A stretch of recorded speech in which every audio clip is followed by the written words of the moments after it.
Yung hapon sa tanan, muna to ang paghabol, no? So, muna ang 0. So, akong best sa 0 kay kani siya, no? 602 o 460. Nga sa double sa dakong best dire kay 808, 0111, 811, and 484.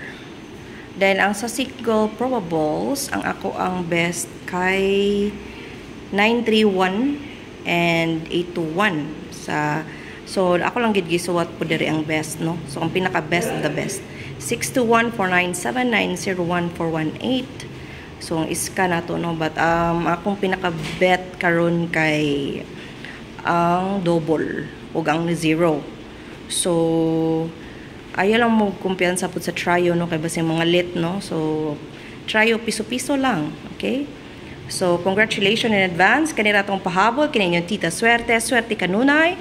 Parihas ninyo. Salamat kayo. Bye!